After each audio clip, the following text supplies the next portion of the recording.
여러분 안녕하세요. 경제아춤을 박종현입니다. 여러분 지난 한 주 동안 잘 지내셨죠? 저는 지난주에 그 감기 때문에 엄청 고생했는데요. 다행히 지금은 이제 뭐 거의 나아가고 있고요. 아직 조금 기침이 남아 있습니다. 이번 감기 좀 독한 것 같으니까 여러분들은 감기 조심하셨으면 좋겠습니다. 저에게 그 최근에 두 가지 좋은 소식이 있는데요. 첫 번째는 제가 이제 유튜브 시작한 지 딱 3개월 됐거든요. 근데 드디어 구독자가 450명을 넘었습니다. 450만 명이라고 얘기할 뻔했네요, 지금. 뭐 그런 날이 언젠가는 오겠죠. 하여튼 뭐 꾸준히 늘어나고 있어서 구독자분들께 감사드리고요. 1000명이 넘어가게 되면 제가 또 여러분들께 보답할 수 있는 이벤트 준비해보도록 하겠습니다. 그리고 두 번째는 뭐 계속해서 제가 책 출간하는 내용 홍보를 드리고 있는데, 이 금리는 경제의 미래를 알고 있다. 이 책이 벌써 1쇄가 모두 판매가 돼서 2쇄에 돌입을 했습니다. 자, 하여튼 여러분들 뭐 개인적으로 좋은 일 있어서 감사드리고요. 여러분들에게도 또 좋은 일이 많이 생기길 바라겠습니다. 자, 그러면 일요일에 만나는 주간 전망소, 오늘도 어김없이 출발해 보도록 하겠습니다. 네, 먼저 지난주에 그 금융시장 살펴보면 주식시장 같은 경우에는 이제 결과론적으로는 주간 단위로 미국 주식은 오르고 국내 주식은 이제 하락한 걸로 보이는데, 사실은 이제 전주말 금요일날 미국 증시가 폭락한 거에 대한 부분들을 이제 우리 증시는 지난주에 반영하는 과정이었고요. 반면에 이제 미국 증시는 지난주 금요일날 좀 반등이 세게 나오면서 주간 단위로는 좀 상승세를 보였습니다. 장단기 금리 역전에 대한 그런 공포에서 다소 좀 벗어나서 이 무역 협상에 대한 기대감들이 조금 미국 증시의 상승을 이끌었고요. 또 이제 이 뮬러 특검 결과 이 트럼프의 러시아 스캔들이 크게 협의점을 찾지 못하면서 일정 부분 트럼프의 어떤 숨통이 좀 트여진 부분들이 다소간 좀 긍정의 영향을 줬다라고 생각이 됩니다. 채권 시장의 경우에는 뭐 미국 금리, 국내 금리 할 것 없이 지난 한 주 동안 매우 큰 폭의 하락세를 보였는데요. 3월 FOMC에서 어떤 그 연준의 경기에 대한 자신감이 떨어지는 것들이 확인이 되면서 전체적으로 금융시장 입장에서는 금리 인하가 빨라지는 거 아니냐, 이런 것들에 대한 기대들이 채권시장에 반영되기 시작했고, 국내에서도 한국은행 총재가 다소 금리 인하 가능성을 조금 이제 열어두는 듯한 이런 발언을 하다 보니까 국고채 5년 금리까지도 기준금리를 하회하는 이른바 이 승유 곡선의 역전 현상이 좀 세게 나타났습니다. 외환시장에서는 큰 변화는 없었고요. 원자재 시장에서도 최근에 이제 유가가 슬슬 반등하면서 뭐 거의 이제 60불대에 좀 올라서는 이런 모습들을 좀 보였던 것들이 특징적인 모습이었다고 할 수 있겠습니다. 자, 그러면 다음 한 주 동안 또 우리가 살펴봐야 될 주요 경제 지표 또 이벤트 살펴보도록 하겠습니다. 먼저 다음 주 월요일 날에 주요 지표나 이벤트가 좀 몰려 있어요. 보니까 미국에서 2월 소매 판매랑 3월 ISM 제조업 지수가 예정이 되어 있고요. 또 중국이 아마 주말간에 국가통계 PMI가 나올 텐데, 월요일 날에는 또 3월 차이신 제조업 PMI가 나옵니다. 결국 이제 중국 경기에 대한 우려들이 그동안 좀 높아져 있었던 상황이었기 때문에 이 지표들이 반등을 할 수 있을지 없을지가 여부가 되겠고요. 최근에 이제 중국 경기에 대한 우려가 있지만 그동안 상당 부분 지표가 안 좋아졌기 때문에 조금 반등의 시기에 대한 부분도 조금 기대감이 생기고 있는 것 같아요. 이 부분 좀 확인해 보도록 하겠고요.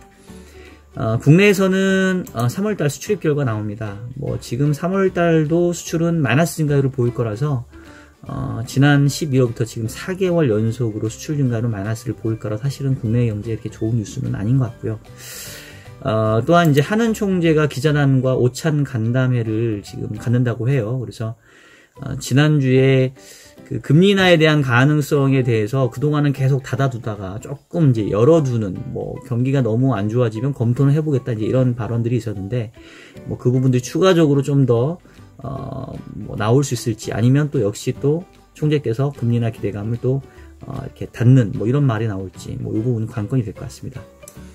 화요일에는 우리나라 물가가 나오게 되겠고요. 뭐 사실은 지금 이제 통화 정책에 있어서 물가가 계속해서 그 목표치인 2%를 하회할 뿐더러 뭐 지금 1%도 안 되니까 3월 물가도 크게 지금 뭐 높아졌을 것 같지는 않고요. 여전히 계속해서 국내적으로 봤었을 때는 물가만 보면은 뭐 금리 인하가 지금 먼 얘기는 아닌 뭐 이런 상황이 될 것 같아요. 이제 화요일에 우리가 사실은 주의 있게 봐야 될 거는 그 호주에서 기준금리 결정이 있습니다. 지금 그 최근에 인도에서 금리 인하가 지난달에 있었고요. 다음번에 이제 금리 인하가 있다고 한다면 그 순서가 언제일 누구일 거냐라고 얘기했었을 때 제일 빨리 금리 인하가 지금 가능한 곳이 뉴질랜드고 호주고 그렇습니다. 뉴질랜드는 이미 뭐 금리 인하에 대한 가능성을 지금 중앙은행이 좀 열어놓은 상태고요. 호주도 경제지표 상당히 부진하기 때문에 뭐 금리 인하에 대한 얘기가 언제 나와도 이상스럽지 않은 환경이에요. 그래서 다음 주 화요일 날 호주의 통화정책 결정에 대해서 우리 한번 관심을 가져야 될 것 같습니다. 그리고 뭐 수요일 날 중국의 차이신 비제조업 PMI 뭐 이 정도 있고요. 다음 주 경제 지표의 하이라이트는 역시 금요일 날 발표되는 3월 미국의 고용 지표가 되겠습니다. 지금 최근에 이 고용 지표가 작년 연말까지는 괜찮게 나오다가 연말부터 지금 1, 2월 상당히 좀 부진하게 나왔거든요.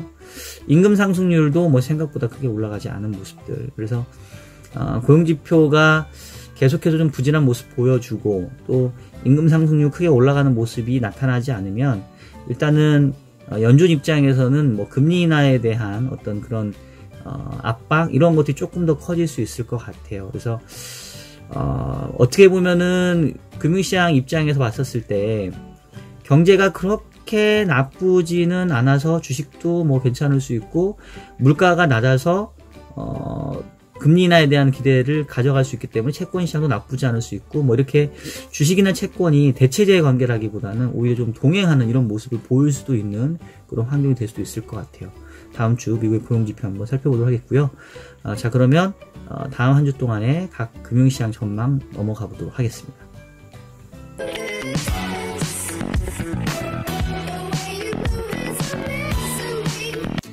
자, 일단 다음 주 주식시장에 어떻게 보면 그 컨셉을 저는 이제 장단기 금리 역전에서 미중 무역 협상에 대한 기대로 관심이 이동할 거다 이렇게 한번 타이틀을 달아봤는데 일단은 이제 여전히 장단기 금리 역전에 대해서는 계속해서 이 어떤 시장은 부담을 가질 거예요. 근데 최근에 이제 조금 반론이 나오고 있는 게 예전하고 이 금리 역전의 형태가 다르다 이 얘기가 나오는데요. 이제 그게 뭐냐면 이제 이 차트를 한번 보세요, 여러분. 자, 이거는 지금 지난 주말 기준으로 미국의 수익률 곡선인데 보시면 3년 이하 구간은 확실하게 지금 역전이 되어 있습니다. 뭐 3개월, 6개월 금리가 한 2.45 이 정도 되는데 지금 2년, 3년 금리는 그보다 훨씬 낮은 2.2대에 있으니까 이 구간만 보면 수익률 곡선이 역전되어 있죠. 결국은 경기 침체에 대한 강한 시그널이라고 볼 수도 있는데 뒤쪽을 보면 3년 이상의 수익률 곡선은 또 보시면 정상 커브예요. 그래서 지금 커브의 형태가 완전히 옛날에 경기 침체를 예고했던 그런 우하향하는 형태의 수익률 곡선이 아니라 지금 이 2년에서 5년 구간, 이 중기 허리 부분이 내려가 있는 이런 형태이기 때문에 어느 쪽의 수익률 곡선에 포커스를 두느냐에 따라서 경기 침체에 대한 신호로 생각할 수도 있고 아니다라고 얘기할 수도 있습니다.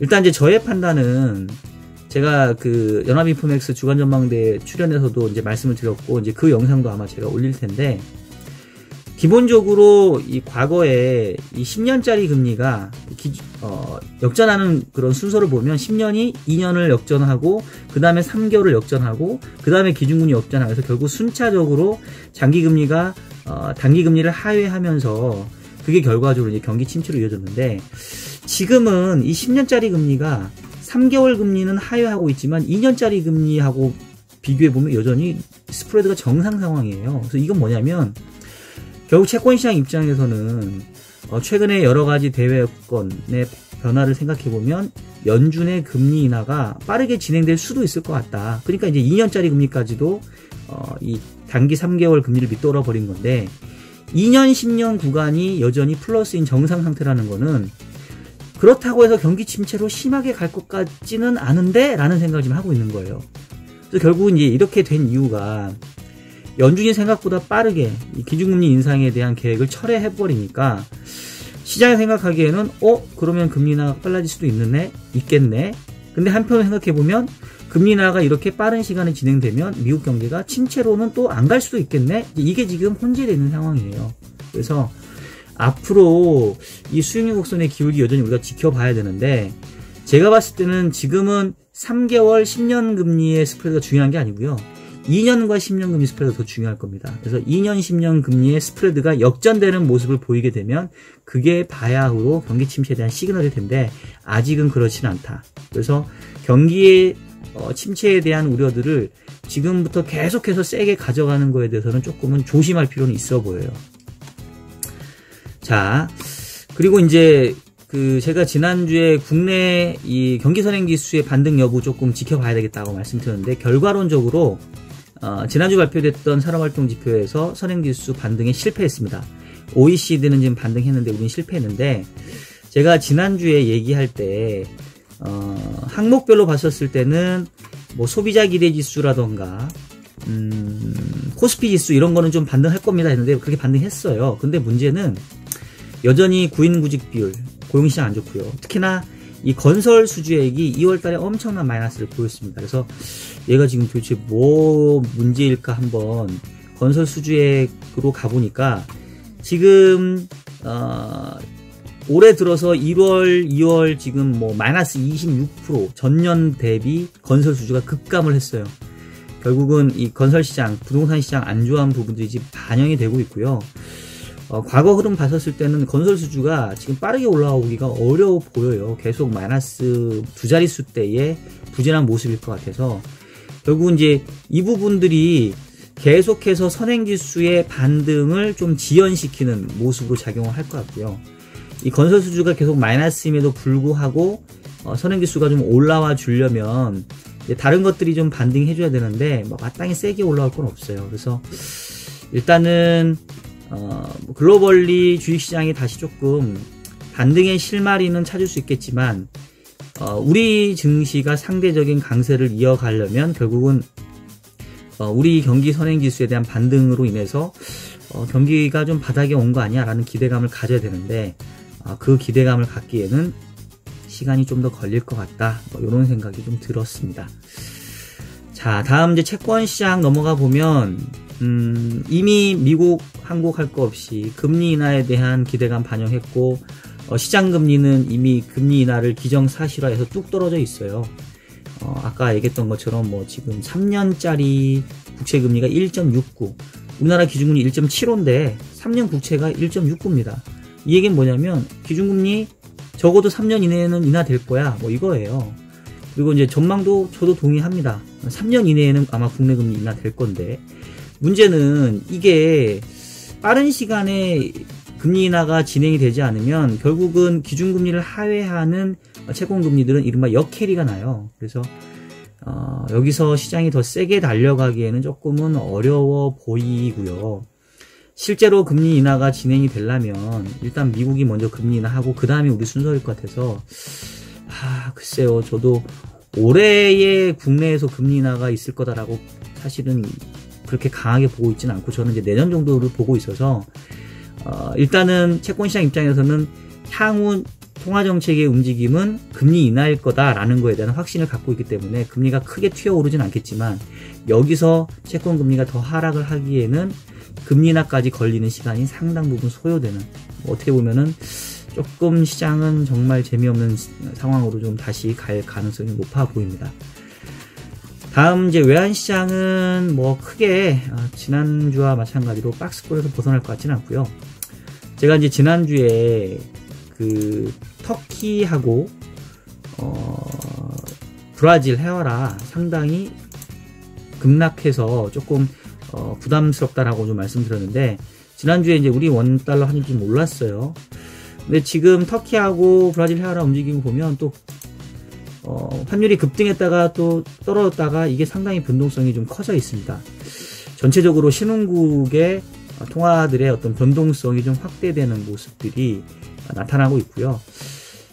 결국은 이 연준이 금리 인상에 대한 시그널을 지워버린 부분들이 결국 이제 달러 약세에 대한 신호로 받아들여질 수도 있지만, 한편으로 생각해보면 그만큼 경기 침체가 가까이 오고 있지 않냐라는 또 반증으로 두 가지 해석이 가능하기 때문에, 아마도 신흥국들은 이 두 가지 해석 중에 어느 쪽 해석이 더 납득이 가는지, 이런 지표들이 나오는지에 따라서 흔들리는 모습을 보일 것 같아요. 그래서 우리나라 원달러 환율도 뭐 크게 여기서 급등을 하거나 크게 급락하기는 어려울 것 같고요. 지금 현재 환율 수준 지금 1135원 정도 수준인데요. 1140원을 상단으로 또 30원대를 뭐 바닥으로 해서 당분간은 지금 레벨업된 수준에서의 박스권 흐름이 좀 이어지지 않겠냐, 이렇게 생각이 됩니다. 마지막으로 유가 원자재 시장 살펴보면, 유가가 지금 스물스물 올라와서 벌써 60불에 어느 정도 이제 도달한 상황인데요. 지금 그 미국이 이란에 대한 제재를 조금 더 강화할 가능성들, 그리고 미중 무역 협상이 지금 뭐 고위급 협상이 지난주에 그 베이징에서 진행됐는데, 뭐 모르겠어요. 얘네들 하도 말이 바뀌니까. 근데 일단은 문우신 미국 재무장관도 상당히 건설적인 대화를 나눴다라고 얘기를 하니까 조만간에 뭐가 좀 발표될 것처럼 얘기를 하고 있어요. 그래서 혹시나 이제 그런 것들이 긍정적으로 발표된다고 한다면 물가도 조금 더 올라갈 수 있겠고, 뭐 주식도 마찬가지고 위험자산 조금 더 힘을 받을 수 있겠죠. 그래서 결과적으로 다음 한 주는 그동안 이제 장단기 금리 역전에 대한 그 경기 침체 공포감들에서는 조금 벗어나서 아까 했던 것처럼 일부 수익률 곡선의 왜곡에 대해서는 또 반론이 제기될 거라서 이제 그 부분들은 논쟁거리로 남을 것 같고요. 위험자산들이 다시 반등을 하기 위해서는 결국은 이 미중 무역 협상에 대한 낙관적인 결과들이 빨리 좀 제시돼야 되는데, 그게 언제 될 건지에 따라서 위험자산들의 상승세가 재개되는 시점도 좀 달려 있겠다. 다음 주는 그런 것들을 좀 지켜보는 시기가 되겠다. 뭐 이렇게 좀 정의를 해볼 수 있을 것 같습니다. 자, 여러분 지금까지 주간 전망소 보내드렸고요. 최근에 여러분들 많이 구독해 주셔서 재밌는 영상, 또 여러분들에게 도움이 되는 멘토링 영상도 올리려고 하고 있는데, 제가 요즘 많이 바쁩니다. 이것저것 하는 게 너무 많아졌는데, 하여튼 여러분들 구독도 해주시고 댓글도 남겨주시고 응원해주시면 제가 그 응원에 힘입어서 열심히 영상 만들어 보려고 할게요.